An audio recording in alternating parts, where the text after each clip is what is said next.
Hi, ഇന്നെൻ്റെ birthday ആണ്. അപ്പോൾ നമുക്കറിയാം 40കളിലെത്തിയ സ്ത്രീകളൊക്കെ നല്ലോണം ലൈഫ് സെലിബ്രേറ്റ് ചെയ്യാൻ ഇഷ്ടപ്പെടുന്ന ആൾക്കാരാണ്.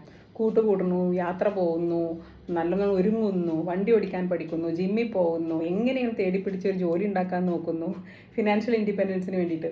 അപ്പോൾ കുറേ ഭർത്താക്കന്മാർ ഇതിന് നല്ല സപ്പോർട്ടാണ്. ഒന്നും തോന്നരുതിട്ടാ. ഞങ്ങളുടെയൊക്കെ ജനറേഷനിൽ ഞങ്ങളൊക്കെ ജീവിച്ച് വന്നത് കുറേ ആൾക്കാർ ജീവിച്ചു വന്നത് ഇങ്ങനെ പൊട്ടക്കിണറ്റിലെ തവളകളെ പോലെ. സോഷ്യൽ മീഡിയ ഒന്നുമില്ല, നമുക്ക് ചുറ്റും നടക്കണം എന്താണെന്ന് അറിയൂല. വീട്ടുകാരുടെ ഒക്കെ പ്രധാന അജണ്ട ആരെങ്കിലും പെണ്ണ് കാണാൻ ആരെങ്കിലും വരുമ്പോൾ ചെക്കനും പെങ്ങന്മാർക്കും ഒക്കെ ഇഷ്ടപ്പെടണം, കല്യാണം വേഗം നടക്കണം, നല്ല ഫാമിലിക്ക് പറഞ്ഞേക്കണം. പിന്നെ അത് കുറച്ച് തൊലി വെളുപ്പുള്ള പെൺകുട്ടികളൊക്കെ ആണെങ്കിൽ ഇൻ്റർവ്യൂ ബോർഡ് പാസ്സാവണ പോലെ പെട്ടെന്ന് പാസ്സായി പോകും. അപ്പോൾ പെട്ടെന്നാണ് 40 വയസ്സൊക്കെ ആകുമ്പോഴാണ് നമ്മൾ കണ്ണടച്ച് നോക്കണമെങ്കിൽ ലോകം ആകെ മാറിപ്പോയി. ഇപ്പോൾ സോഷ്യൽ മീഡിയ വന്നു, ചുറ്റും നടക്കണ എന്തൊക്കെയാണ് നമ്മൾ അറിയണു. ഇന്നത്തെ പെൺകുട്ടികൾ പഠിക്കുന്നതും ജോലി വാങ്ങണവും ജീവിക്കണമൊക്കെ കാണുന്നു. അപ്പോൾ നമുക്ക് എന്തോ നഷ്ടപ്പെട്ട പോലെ തോന്നില്ല.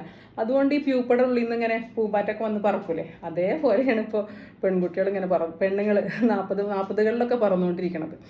അപ്പോൾ ഇപ്പോൾ സ്ത്രീകൾക്ക് 40കളിലെത്തിയ സ്ത്രീകൾക്കൊക്കെ ഒത്തിരി സൗന്ദര്യം ഉണ്ടെന്നൊക്കെ എല്ലാവരും പറയും. പണ്ടത്തെ പോലെയല്ല, കണ്ട പ്രായം തോന്നിക്കൂല.